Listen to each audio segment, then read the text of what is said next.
नमस्कार, दिन भर की बड़ी खबरों में आपका स्वागत है। मैं हूं आंचल। आज इस बुलेटिन में बात होगी ईरान और अमेरिका में एक बार फिर तेज होती जंग की, टीएमसी को लेकर मुश्किल में फंसे चुनाव आयोग की, देखेंगे कॉकरोच जनता पार्टी ने बीजेपी पर लगाए क्या आरोप, राम मंदिर चढ़ावा चोरी को लेकर क्या है ताजा अपडेट, जानेंगे क्यों एक बार फिर विवादों में फंसी महाराष्ट्र सरकार, और बुलेटिन के आखिर में बात करेंगे फॉर्म 6 में हुए बड़े बदलाव की। लेकिन दिन भर की तमाम बड़ी खबरों से पहले एक नजर आज की सुर्खियों पर।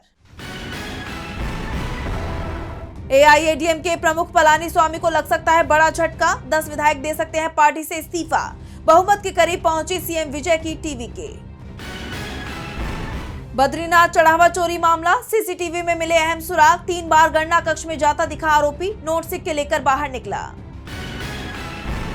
बीजेपी पर जम्मू कश्मीर में ऑपरेशन लोटस चलाने के लगे आरोप, आरजेडी नेता मनोज झा ने कहा वोट आप किसी को भी दीजिए, बीजेपी आपके चुने हुए प्रतिनिधि को अपने साथ गिन लेगी। मॉनसून सत्र से पहले 19 जुलाई को बुलाई गई सर्वदलीय बैठक, सुबह 11 बजे से होगी शुरू, 20 जुलाई से शुरू हो रहा है मॉनसून सत्र। बढ़ता जा रहा E20 पेट्रोल विवाद, गाड़ियों के पार्ट्स खराब होने का किया जा रहा दावा, बड़ी पार्ट्स की खपत, बंद हो जा रही गाड़ियां। ये तो थी सुर्खियां। अब बात आज की सबसे बड़ी खबर की। पश्चिम एशिया में एक बार फिर जंग शुरू हो गई है। अमेरिका ने ईरान में ताबड़तोड़ हवाई हमले किए हैं।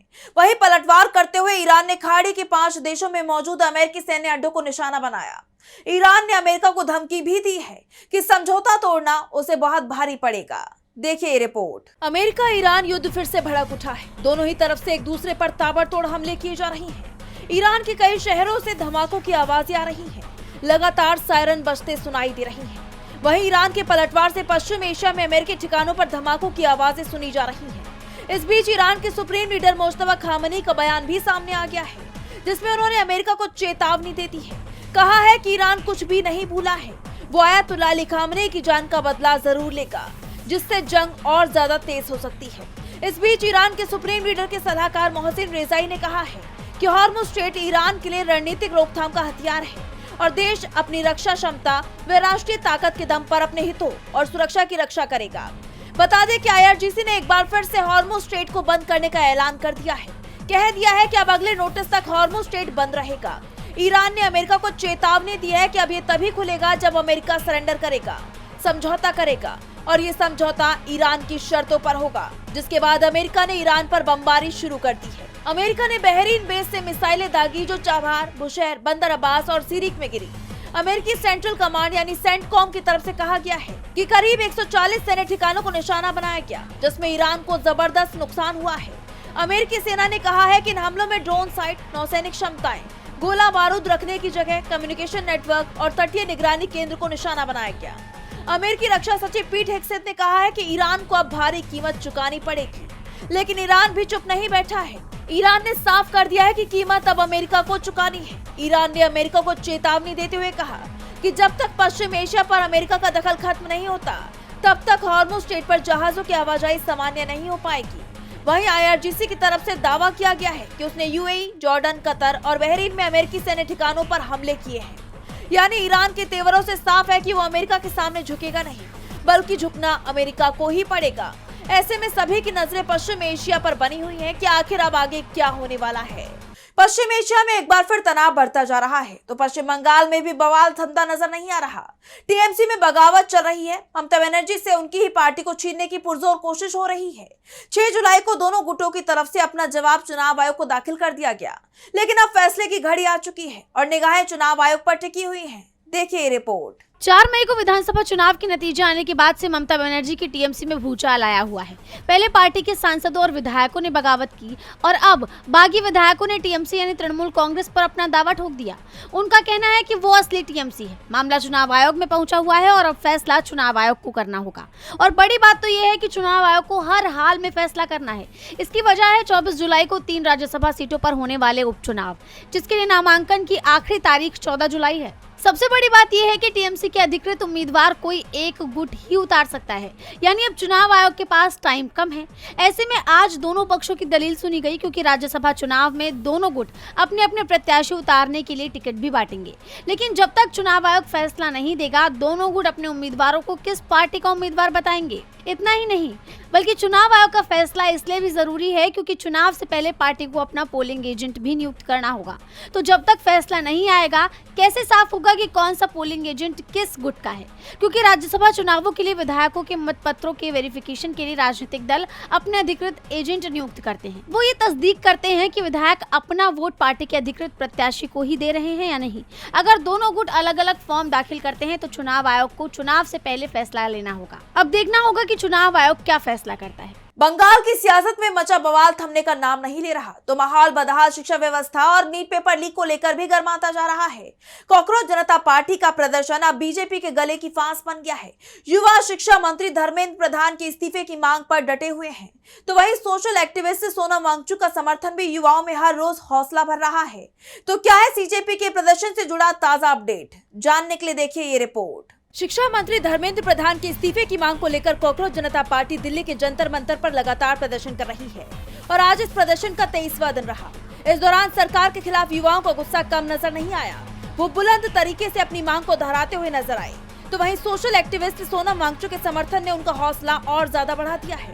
वांगचुक लगातार अनशन पर बैठे हैं और आज उनके अनशन का 15वां दिन है। उनकी हालत लगातार बिगड़ती जा रही है, वजन कम होता जा रहा है, फिर भी उनका हौसला मजबूत है। वो अपनी मांग को लेकर डटे हुए हैं और ये प्रदर्शन बीजेपी के गले की फांस बनता जा रहा है। इस बीच पार्टी संस्थापक अभिजीत दिपके ने एक्स पर पोस्ट कर सरकार पर बड़ा आरोप लगाया। उन्होंने लिखा, सिस्टम के अंदर मौजूद हमारे कुछ सूत्रों ने हमें बताया कि संसद तक हमारे शांतिपूर्ण मार्च से पहले जंतर मंतर पर हो रहे शांतिपूर्ण विरोध प्रदर्शन में बाधा डालने के लिए बाहर से गुंडे भेजने की योजना बनाई जा रही है। दिपके के इस ट्वीट ने युवाओं का गुस्सा और ज्यादा बढ़ा दिया है। इस बीच डीबी लाइव के संवाददाता इकरार जब जंतर मंतर पहुंचे तो उन्हें भी वहां युवाओं में भारी आक्रोश देखने को मिला। एक युवा ने तो हमारे संवाददाता से बातचीत में मोदी सरकार को चेतावनी दे डाली कि अगर उनकी मांग को पूरा नहीं किया गया तो ये प्रदर्शन और विकराल रूप लेगा। इसके अलावा एक बुजुर्ग ने शिक्षा व्यवस्था की बदहाली को लेकर सरकार पर सवालों की बौछार कर डाली। कुछ ने तो शिक्षा व्यवस्था में भ्रष्टाचार का मुद्दा भी उठाया। यानी साफ है कि सरकार की नीतियों के खिलाफ हर वर्ग में गुस्सा बढ़ता ही जा रहा है। इतना ही नहीं, अब ये प्रदर्शन सियासी मोड़ भी ले चुका है। आए दिन इस प्रदर्शन में तमाम सियासी दलों के नेता पहुंच रहे हैं। इसी कड़ी में आज सपा सांसद पुष्पेंद्र सरोज भी जंतर मंतर पहुंचे। उन्होंने युवाओं के हक की आवाज उठाई और सरकार पर तीखे सवाल दागे। इससे पहले भी युवाओं को अपना समर्थन देने कई नेता और अभिनेता प्रदर्शन स्थल पहुंच चुके हैं, जिससे बीजेपी की मुश्किलें बढ़ती जा रही हैं। कॉकरोच जनता पार्टी ने बीजेपी पर बड़ा आरोप लगा दिया है, जिससे सरकार सवालों के घेरे में आ गई है। तो कटघरे में बीजेपी राम मंदिर चढ़ावा चोरी मामले को लेकर भी खड़ी है। इसी विवाद में एसआईटी की जांच आखिरी चरण में पहुंच गई और जल्द ही फाइनल रिपोर्ट सौंप दी जाएगी। आज इस मामले में कई बड़े खुलासे हुए, जिससे बीजेपी पर उठने वाले सवालों ने रफ्तार पकड़ ली है। तो क्या है राम मंदिर को लेकर ताजा अपडेट? जानेंगे इस रिपोर्ट में। राम मंदिर चढ़ावा चोरी मामले में जारी एसआईटी की जांच अपने अंतिम चरण में पहुंच चुकी है और अब तक हुए खुलासे में काफी कुछ ऐसा निकलकर सामने आया जिससे शक की सुई बीजेपी, आरएसएस और विश्व हिंदू परिषद से जुड़े लोगों पर अटकी रही है। शंकराचार्य विमुक्तेश्वरानंद ने यहाँ तक कह दिया कि राम मंदिर में बीजेपी और आरएसएस का कार्यालय चल रहा था और अब खबर सामने आ रही है कि जिस दिन राम मंदिर का उद्घाटन हुआ था उसी दिन से चोरों की योजना भी तैयार कर ली गई थी। यानी पहले दिन से ही राम मंदिर के चढ़ावे में चोरी शुरू हो चुकी थी। ऐसे में चोरी की रकम का जो अनुमान अभी लगाया जा रहा है वो उससे कई गुना ज्यादा होने की आशंका दिख रही है। हर चीज में चोरी हो रही थी और ट्रस्ट से जुड़े लोग आंख बंद किए थे। 15 जुलाई तक एसआईटी अपनी जांच पूरी कर लेगी और रिपोर्ट सौंप देगी। ऐसे में और भी आरोपियों के नाम सामने आने की उम्मीद बढ़ गई है। राम मंदिर चढ़ावा चोरी को लेकर हर कोई बात कर रहा है। विपक्ष खुलकर सरकार पर आरोप लगा रहा है, लेकिन अब तक इस मामले में पीएम मोदी ने कोई टिप्पणी नहीं की। ऐसे में विपक्ष ने उनकी चुप्पी पर सवाल उठाए हैं। कांग्रेस महासचिव जयराम रमेश ने मोदी को घेरते हुए कहा, हर चीज का श्रेय लेने वाले प्रधानमंत्री मोदी जवाबदेही के नाम पर मौन मोदी बने हुए हैं। प्रधानमंत्री जी, देश जानना चाहता है ये चुप्पी क्यों? मोदी जी के संरक्षण में बीजेपी आरएसएस द्वारा सुनियोजित तरीके से आस्था के नाम पर किए जा रहे इस विश्वासघात के लिए देश उन्हें कभी माफ नहीं करेगा। उन्होंने सुप्रीम कोर्ट की देखरेख में जांच, फॉरेंसिक ऑडिट, जवाबदेही तय करने और दोषियों पर कड़ी कार्रवाई करने की मांग भी की है। देखना होगा कि विपक्ष की इन मांगों पर क्या कुछ सुनवाई होती है और विपक्ष के इतने हमले के बाद पीएम मोदी अपनी चुप्पी तोड़ते हैं या फिर नहीं। राम मंदिर चढ़ावा चोरी मामले में हुए खुलासों ने बीजेपी की सांसें अटका दी हैं। तो इधर महाराष्ट्र की लाड़की बहन योजना को लेकर सीएजी की रिपोर्ट में हुए खुलासे ने राज्य का सियासी पारा हाई कर दिया है। सीएजी की रिपोर्ट में योजना के बजट और वित्तीय प्रबंधन को लेकर गंभीर कमियां सामने आई हैं, जिसके बाद वरिष्ठ वकील प्रशांत भूषण ने मोदी सरकार पर बड़ा हमला बोला है। तो क्या कुछ कहा प्रशांत भूषण ने, जानेंगे इस रिपोर्ट में। महाराष्ट्र की लाड़की बहन योजना को लेकर एक बार फिर सियासी घमासान तेज हो गया है। कैग की रिपोर्ट में योजना के बजट और वित्तीय प्रबंधन पर सवाल उठाए जाने के बाद वरिष्ठ वकील और सामाजिक कार्यकर्ता प्रशांत भूषण ने मोदी सरकार पर बड़ा हमला बोला है। उन्होंने एक्स पर पोस्ट करते हुए दावा किया कि मोदी सरकार की योजनाओं में बड़े स्तर पर भ्रष्टाचार और वित्तीय गड़बड़ियां हो रही हैं।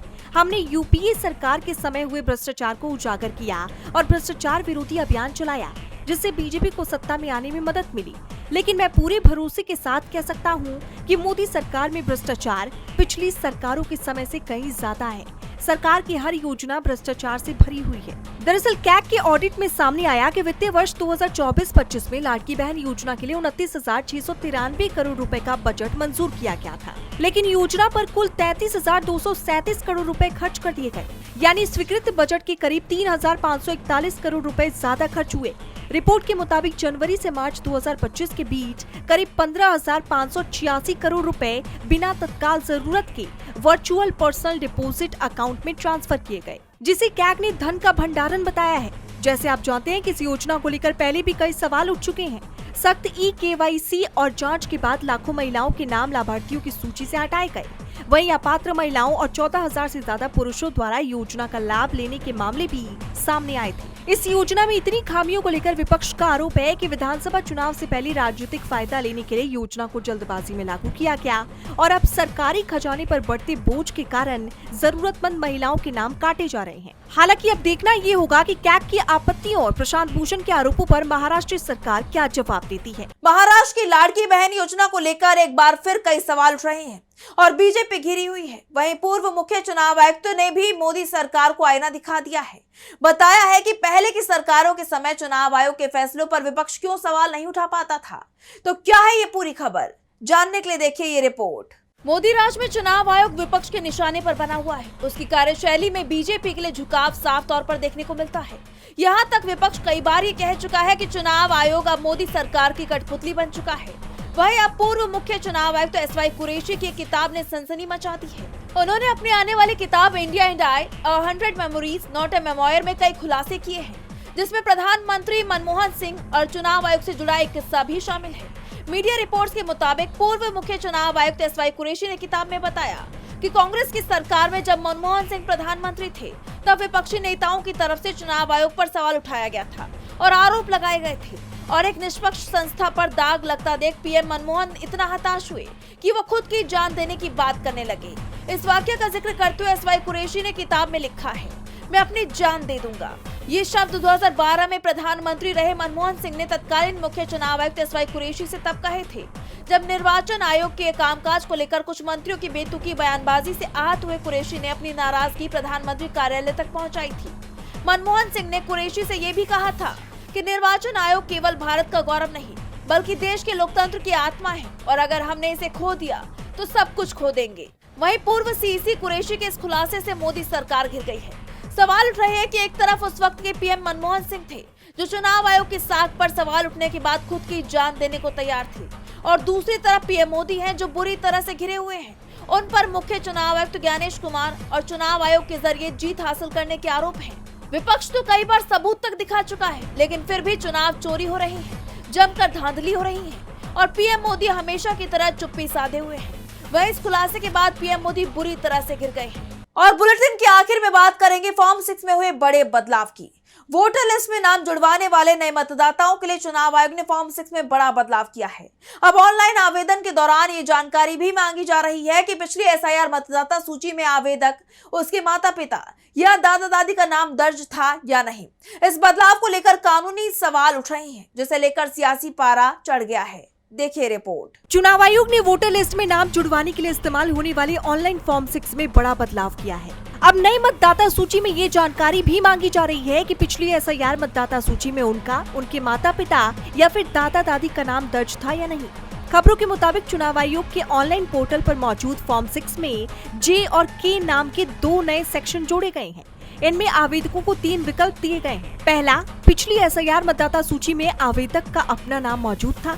दूसरा, उसके माता पिता या दादा दादी का नाम सूची में दर्ज था। तीसरा, ना तो आवेदक और न ही उसके माता पिता या दादा दादी का नाम पिछली एसआईआर मतदाता सूची में था। अगर आवेदक पहला या दूसरा विकल्प चुनता है तो उसे संबंधित विधानसभा क्षेत्र, मतदान केंद्र और मतदाता सूची का सीरियल नंबर भी बताना होगा। हालांकि इस कॉलम को अनिवार्य नहीं बनाया गया है। वहीं तीसरा विकल्प चुनने पर आगे कोई जानकारी नहीं मांगी जा रही। लेकिन ऐसे आवेदनों पर क्या फैसला होगा, इसे लेकर स्थिति अभी साफ नहीं है। फिलहाल ये बदलाव सिर्फ ऑनलाइन फॉर्म में दिखाई दे रहा है। वेबसाइट से डाउनलोड होने वाले फॉर्म 6 की हार्ड कॉपी में नए विकल्प मौजूद नहीं है। इस बदलाव को लेकर कानूनी सवाल भी उठने लगे हैं। जानकारों के मुताबिक फॉर्म 6 में किसी भी बदलाव के लिए कानून मंत्रालय की अधिसूचना जरूरी है।